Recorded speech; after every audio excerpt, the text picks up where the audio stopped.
All right, I went to the range today to do a little bit of a stress test on the 3D printed reinforced lower, Glock lower that I designed.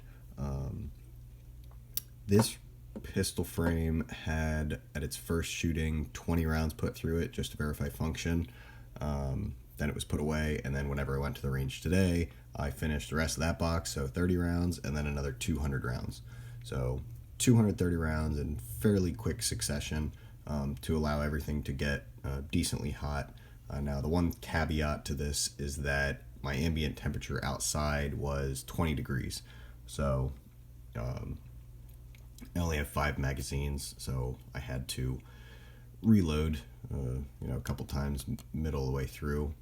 So whenever I did that, I put this in a towel that I brought along and wrapped it over so that it would stay as warm as possible, and then kept firing. No issues. There was one round that failed to go completely into battery, which is normally what you see when the spring seat there starts to fail. But I believe that was more just due to limp wristing,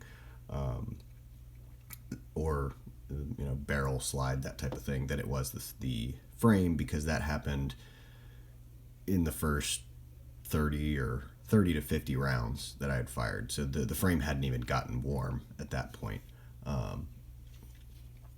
But after that, no problems all the way up to the 230 rounds.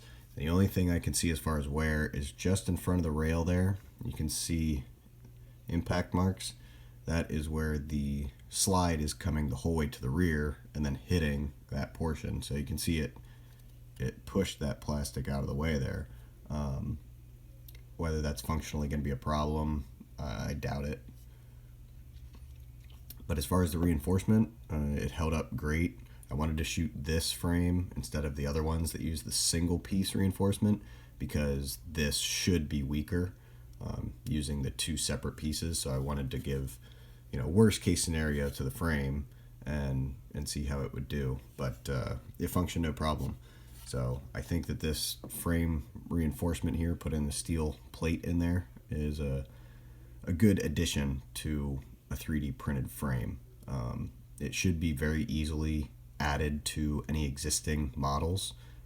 You basically just take that leading edge of where the spring seats there, and that's the leading edge of your slice into your file, and you just slice from top down to basically the lowest portion where that leaf spring goes, and then that's your area where you put your reinforcements in.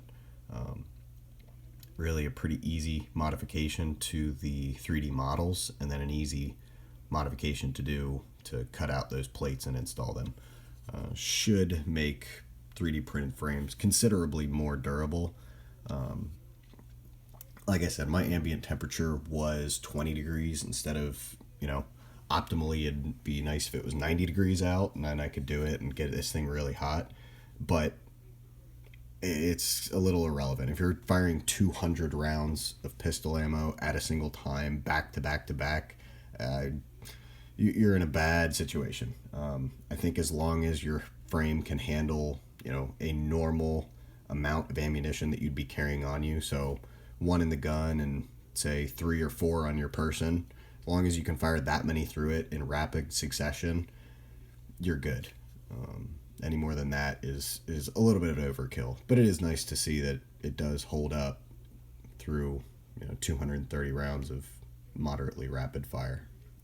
All right, guys, have a good one.